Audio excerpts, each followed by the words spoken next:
Sí, buenas tardes. Vamos a repasar un poco de forma rápida los contenidos del tema 1, estructura de datos y algoritmos, análisis asintótico de algoritmos. Es un tema más bien conceptual, ¿vale? Donde vamos a analizar los conceptos básicos sobre las estructuras de datos y algoritmos y lo que es el análisis asintótico. Si alguien se acuerda en matemáticas, hablar de asíntota es una tendencia, un límite, ¿vale?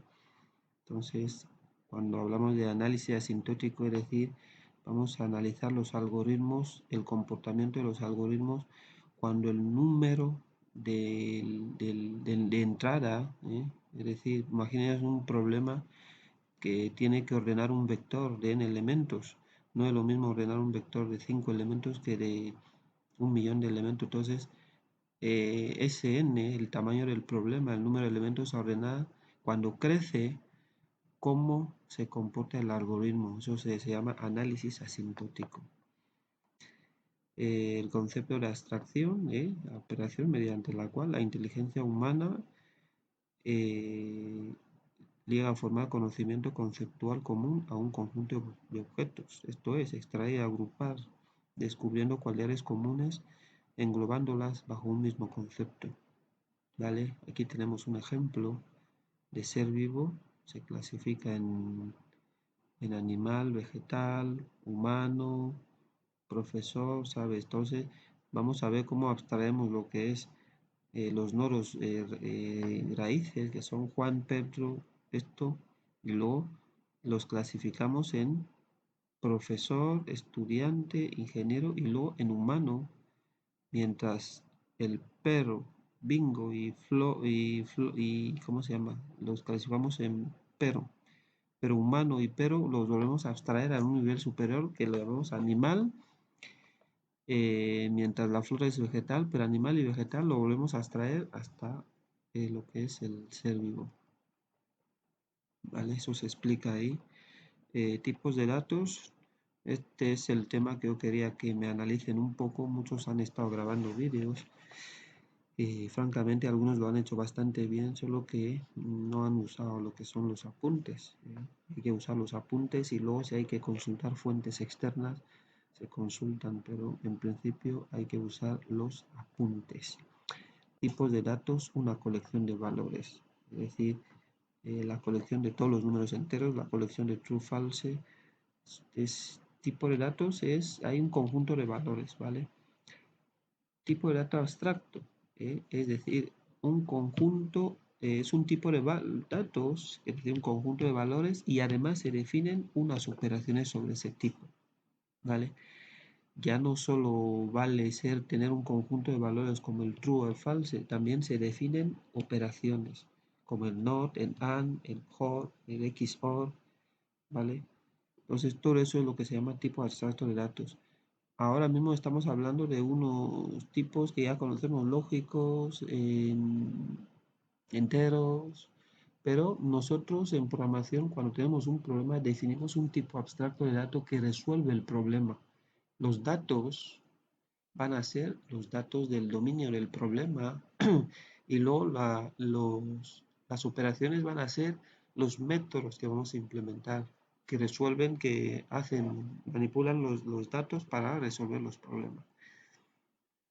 Entonces, tenemos aquí ejemplo de un tipo abstracto de dato que es un número complejo, donde tenemos los datos real, que es un de tipo real, IMG de tipo real. Y tenemos las operaciones de get real, set real, get real. Insisto, get real no es una instrucción, es un nombre. Podríamos haberlo llamado obtener número real, obtener parte real, pero hemos llamado get real. Es una función o un método y todos los demás, ¿vale?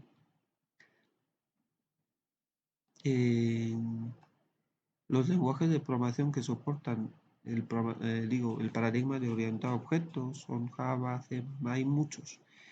La clase complejo de la figura anterior es ¿cómo se llama? La clase complejo implementa un tipo abstracto de datos complejo, es decir, insisto, el tipo abstracto de datos es datos y operaciones.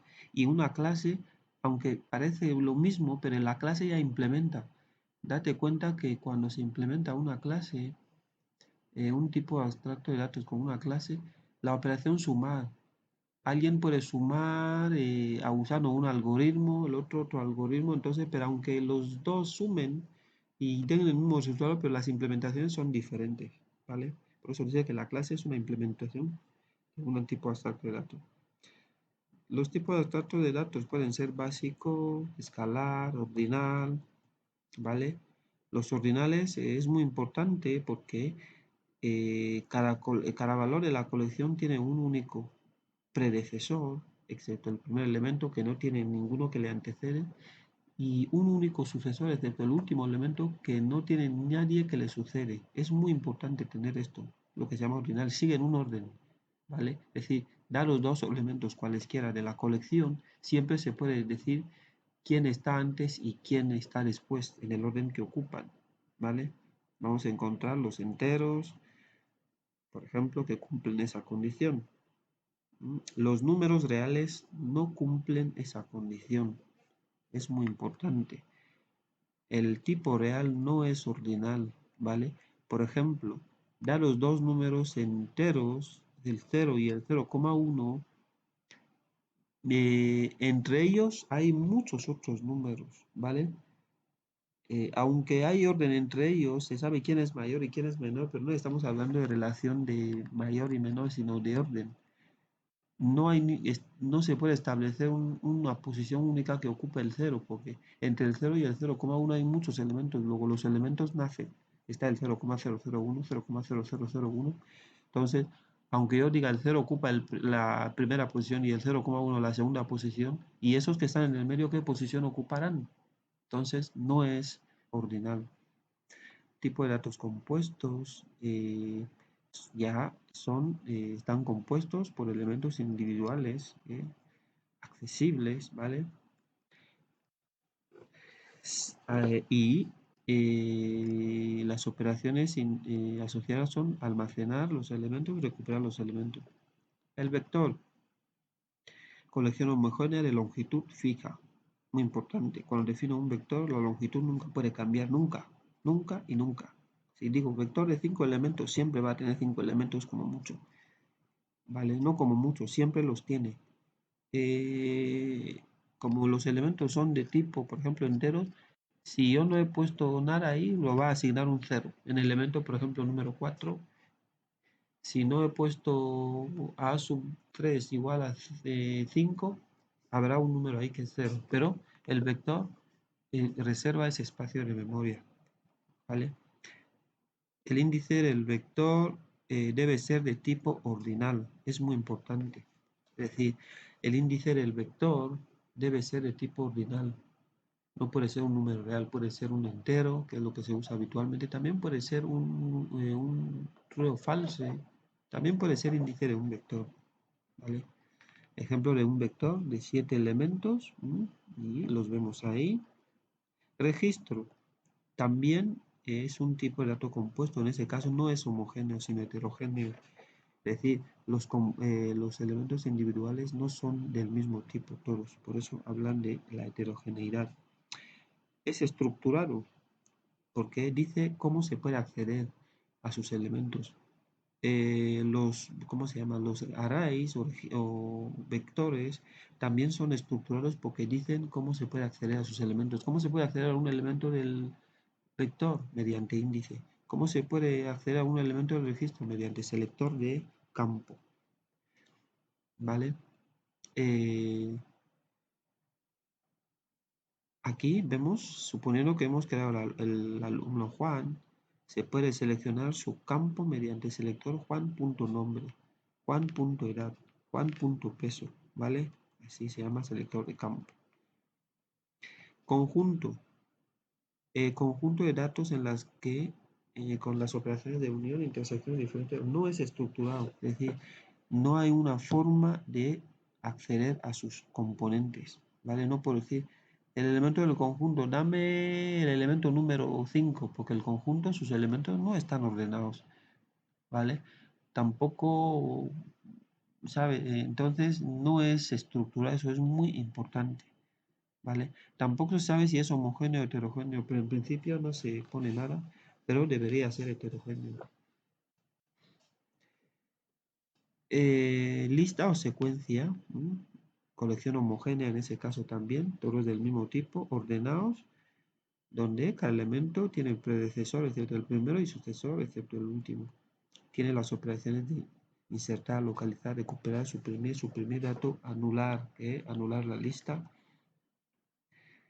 Primero, que proporciona el primer elemento de la lista, fin, imprimir, que imprime todo, ¿vale? Aquí tenemos tipo de lista, que es, ¿vale? En un diagrama UML. La lista es una estructura dinámica.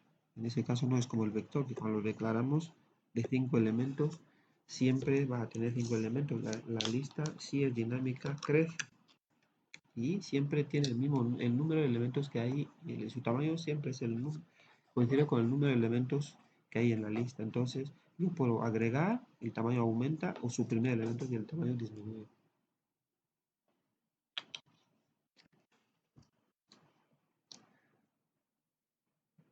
A diferencia de los vectores de la lista, sus elementos empiezan desde el 1 hasta n. Por ejemplo, supongamos la siguiente lista, ¿vale? Al ejecutar la operación insertar 5, entonces estamos diciendo que se inserte el elemento menos 5 en la posición 4, ¿vale?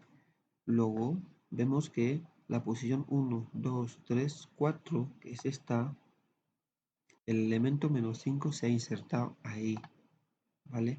Mientras aquí en la lista original no estaba. Entonces esa es la operación que se hace. Entonces aquí hay un ejercicio que dará una lista.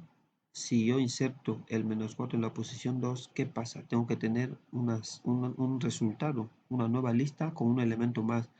Y esa nueva lista que ya he tenido, suprimo 3, suprimir 3. Aplico esa operación, suprimir 3, que es suprimir el elemento que está en la posición 3. No de esa lista, sino de la nueva. Me va a dar otra nueva lista.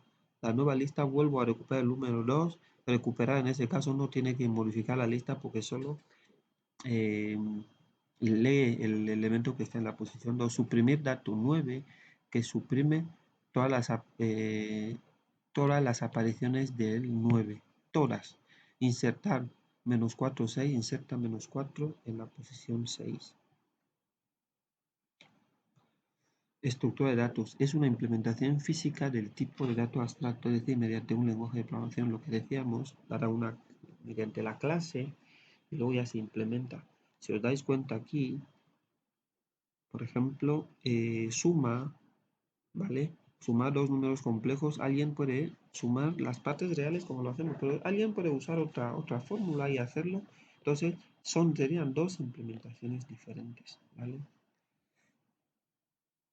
Algoritmia. Se ocupa del estudio de los algoritmos, es decir, para un problema dado, teniendo en cuenta los factores externos como el tiempo y el espacio de memoria, seleccionar el algoritmo más adecuado entre los disponibles. Un algoritmo es un conjunto de pasos que nos permiten obtener la solución de un problema determinado. Tenemos un esquema de un algoritmo aquí, entrada, salida y algoritmo. Es decir, yo tengo unos datos de entrada, tengo un algoritmo que los procesa y produce una salida. ¿Vale? Aquí tenemos el algoritmo del máximo común divisor de dos números de Euclides. Está codificado ahí en Java, luego ya veremos con unos ejemplos. ¿Vale? Aquí tenemos Euclides, ¿vale? Ese ejemplo máximo común divisor entre 24 y 18 con el algoritmo clásico, ¿vale? Hasta que i divida exactamente tanto a como a n, el algoritmo va decreciendo en una unidad. El número que está aquí, que cogemos aquí, tiene que dividir tanto a 24 como a 18. Si no lo hace, lo decrementamos. Probamos 17, divide a 24 y a 18 no. 15, divide a 24 y a 18 no. 13, 12, 11, 10, 9, 8, 7 y 6. ¿Vale? 6 es el que divide a 24 y 18 y paramos. ¿Vale? Y el algoritmo del máximo común divisor de Euclides hace también casi lo mismo. El número de iteraciones se reduce eficientemente. Entonces, iteración 0, m es igual a 24 y n 18, ¿vale? Lo que hacemos ahí es m lo bajamos a, probamos, ¿cómo se llama? M lo bajamos a 18 y luego probamos. Lo que tenemos que conseguir es que aquí valga 0, 0, ¿vale? ¿Cómo se consigue el número que vamos poniendo aquí? ¿Vale? Pongo 24 en, ¿cómo se llama? 18 entre 24, ¿vale? El resto es 18, es decir, el cociente es 0 y el resto es 18. ¿Entendéis? ¿Vale? Y luego pongo aquí 18 y ahí 24. Entonces vuelvo a dividir 24 entre 18, el resto 24 entre 18, el cociente es 1 y el resto es 6. Aquí está el 6. O sea, se divide n entre m. Se divide n entre m. ¿Vale? Entonces, se pone aquí el resto, ¿vale? Y este viene aquí. M viene aquí, ¿vale? Entonces, se vuelve a dividir 24 entre 18. El cociente es 1 y el resto 6. El resto va aquí y este que estaba aquí viene aquí. Se vuelve a dividir 18 entre 6. El resto es 0, se pone aquí, ¿vale? Y este viene aquí. Luego, como ya hemos tenido 0 aquí, entonces el máximo común divisor es este. Eficiencia y complejidad, ¿vale? El uso de recursos por parte del algoritmo en función de dos parámetros, se mide cuántos recursos consume un algoritmo en función de dos parámetros. El primer parámetro es el tiempo de ejecución y el segundo, la memoria que ocupa, ¿vale? El tiempo de ejecución, ese tiempo de ejecución depende de datos de entrada, calidad de código, naturaleza de la actividad de las instrucciones, complejidad intrínseca. Pero para en ese curso solo vamos a considerar datos de entrada, que es lo que va a determinar la ejecución. ¿Vale? Lo que os decía al principio, que vamos a analizar desde una perspectiva teórica. Si ponemos un algoritmo, vamos a medir, por ejemplo, un algoritmo que ordena un vector, vamos a calcular el tiempo de ejecución en función del tamaño de entrada, es decir, si el vector crece. No es lo mismo ordenar un vector de 100 elementos que de 10 millones de elementos, insisto. El tamaño de entrada se va a representar con n, ¿vale? Y es el número que corresponde con el algoritmo que se va a ejecutar. Por ejemplo, ejemplos de tamaño de entrada. Tamaño de un vector. Las dimensiones de una matriz que se va a multiplicar. El vector, el valor de un entero, ¿vale? Que determina el bucle, el número de iteraciones de un bucle. Principio de invarianza. Para acotar la diferencia en tiempo de ejecución se puede hacer entre dos implementaciones de un algoritmo que tardan respectivamente T1 y T2, ¿vale? es un principio. Entonces, según ese principio, el tiempo de ejecución de dos implementaciones distintas no varía más que una constante. Es decir, yo,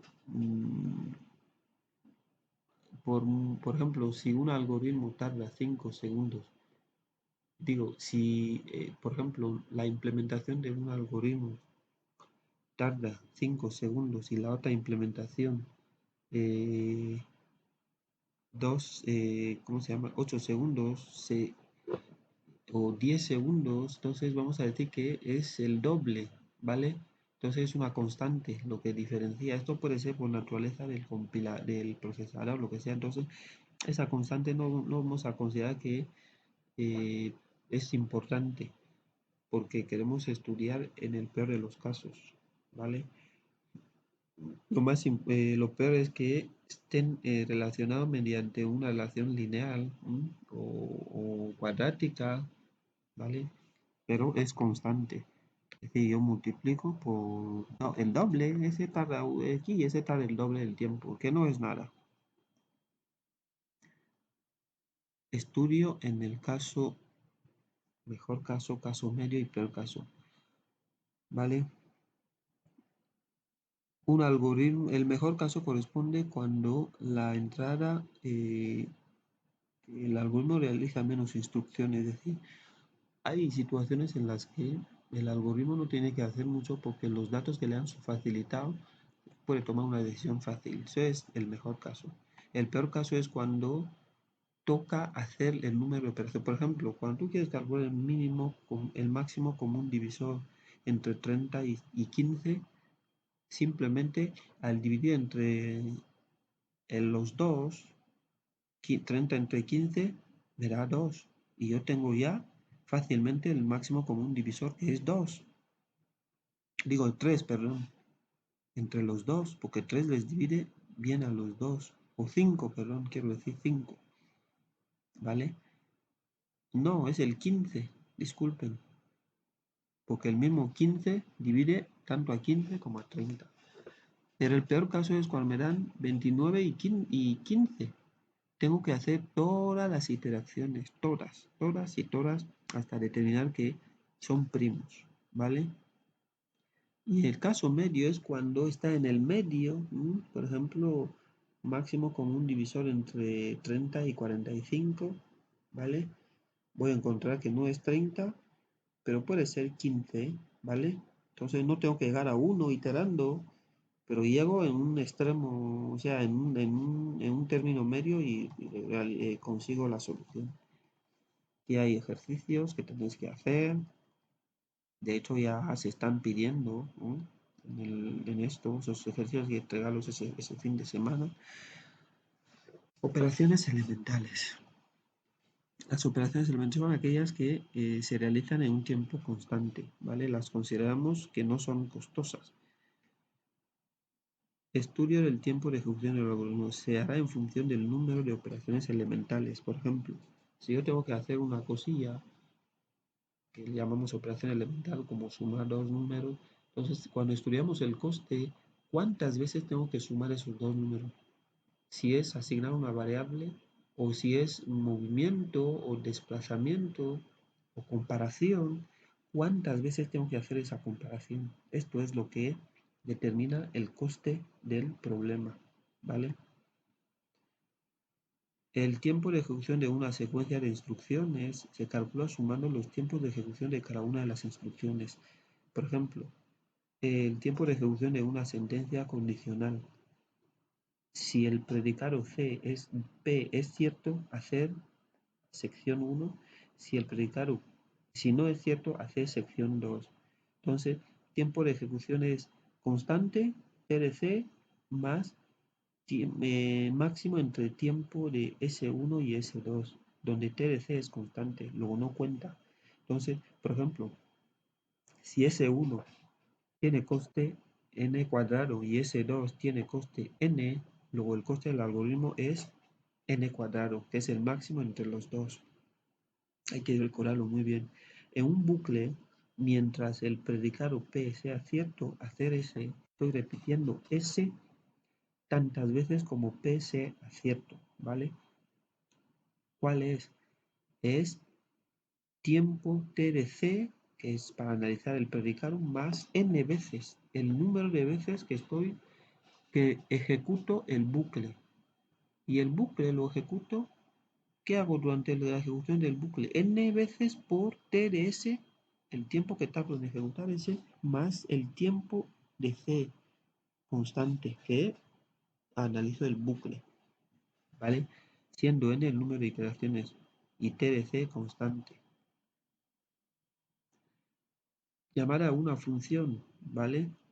Tiempo es T de C más T de P1, P2, Pn, Pf, es decir, tiempo de ejecución de evaluación de cada uno de los parámetros más tiempo de ejecución de la función, es decir, tiempo de ejecución de una función es igual a tiempo constante más tiempo de P1, tiempo que se tarda en evaluar el parámetro 1, el parámetro 2, el parámetro n, más el tiempo de ejecución de la misma función. Recordamos que la función tiene parámetros P1, P2, Pn y se ejecuta.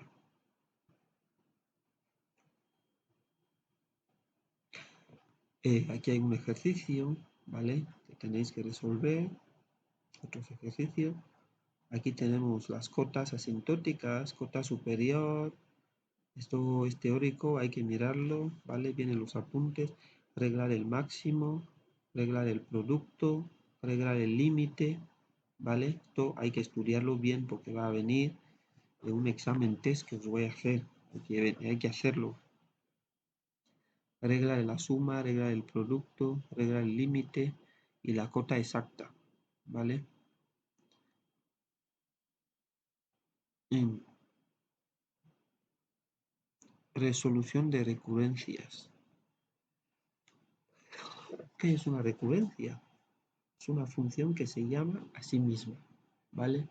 Esto lo vamos a ver mucho en esto y vamos a ver que son algoritmos muy potentes, ¿vale? Que los que usan lo que es la recursión. Me recurro a mí mismo, ¿vale? Para resolver ese problema. Hay dos tipos de recurrencias.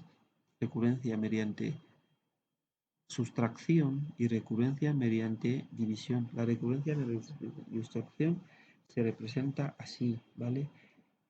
Para el caso trivial c elevado a c por n elevado a k y para el caso no trivial, ¿vale?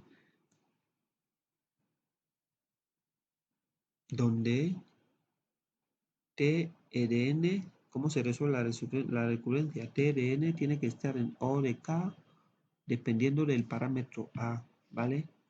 Es decir, me dan la recurrencia esta, ¿vale? Me la van a dar siempre. Y luego me van a pedir que yo determine el tiempo de ejecución que está aquí.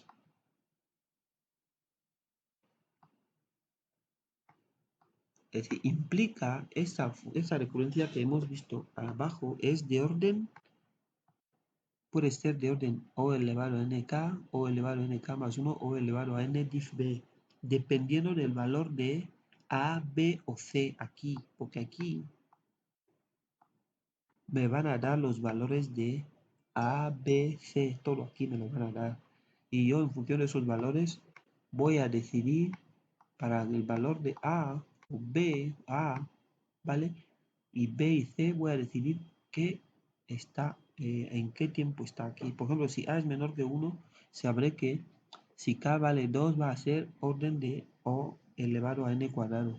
Si A es igual a 1 y K vale 2, va a ser O de n 3. Si A vale más, es más, vale 3, es decir, mayor que 1. Y, ¿cómo se llama? 3 y B vale 1, o B vale, por ejemplo, 1, ¿cómo se llama? 3 también, lo va a hacer n diff a n elevado a diff b, a dividido entre b, 3 entre 3 va a ser igual a 1, lo va a hacer a elevado a n. Así se resuelve. Los parámetros a, ¿qué significan?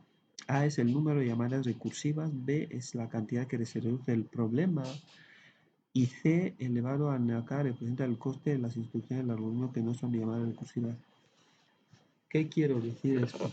Si me ordenan sumar los elementos de un vector de 10 elementos, ¿vale? yo puedo usar una función que sepa sumar los elementos de un subvector, de un vector de 9 elementos. Luego, yo puedo decir suma de vector v, que es de 10 elementos, es igual a suma de vector v sub 1, que es de 9 elementos, más el elemento sub 10, es decir, es como la propiedad asociativa, ¿vale? Sumar 10 elementos es igual a sumar 9 elementos y el resultado sumarlo más el elemento décimo. Luego, ¿qué hago? El tamaño del problema se reduce en -1 en cada iteración, ¿vale? El problema antes tenía 10 y es n-1 va a pasar a tener 9 elementos ahí. Y resuelvo, vuelvo a llamar a la misma función para que me sume los 9 elementos hasta que llegue a un vector de un elemento y así los va sumando recursivamente. Mediante división, lo mismo, ¿vale? Los parámetros, aquí está la recurrencia, me van a dar la recurrencia con unos números aquí y me va a decir determine el orden. Y el orden lo tendré que determinar yo aquí, ¿vale? Lo tendré que determinar. Entonces, en función de los parámetros, si A es menor que B elevado a K, va a decir que es de orden O elevado a NK. Imagínate que K vale 4, va a ser O de N a la cuarta, ¿vale? Así sucesivamente. ¿Cuál es el problema? Si me dicen búsqueda binaria, yo busco elementos de un diccionario. Veis que en cada iteración ya no es n menos b, ya es n partido b. El subproblema que tengo que resolver ya no es,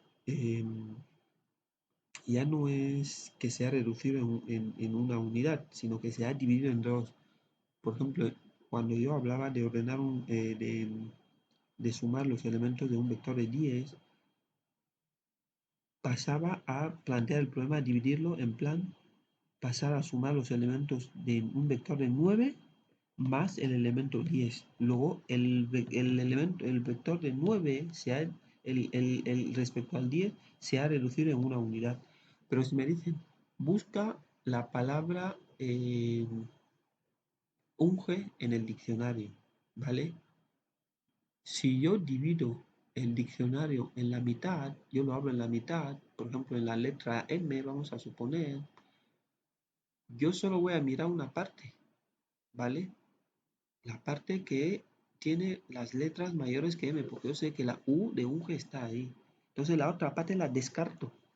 Automáticamente he dividido el problema en la mitad, ¿vale? Así. Entonces aquí hay ejercicios de recurrencia. Vemos como ya se ponen números y determina el valor de los parámetros A, B y C. Y luego determina, o sea, los valores de los parámetros ya están aquí. Ya, eso es una similitud con esto, ¿vale? T de n, ¿vale? Igual en ese caso A igual a 3, A aquí está, igual a 3, T de n menos B, n, B es 3, C de n elevado a K, C es 0,5, n es n y K es 2. Luego, si me dicen determinar los parámetros A, B, C y K, luego A es igual a 3, B es igual a 3, C es igual a 2, no, C es igual a 0,5, perdón, y K es igual a 2, así. Entonces, determine si su orden cuando n es menor que 3 y cuando n es mayor o igual que 3. Entonces, voy aquí, como es una sustracción mediante esto, y vemos cuáles son los, ¿vale? Así.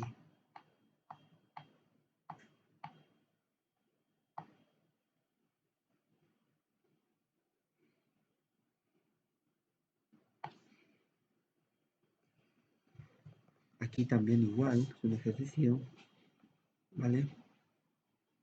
Implementación, aquí hay un ejercicio de implementación del TDA lista.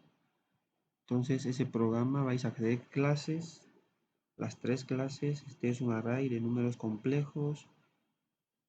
Aquí tenemos la clase complejo que hay que implementar, lo que ya sabéis hacer, y la clase programa. Como ya no usamos BlueG, no usamos NetBeans, hay que crear un programa main, con un método estático main, donde que va a hacer uso de esto, es decir, va a instanciar complejos y va a crear una lista de números complejos. Pero aquí hay que crear tres clases. La clase lista con sus campos y métodos. Pero la clase complejo es la que primero hay que crear, ¿vale?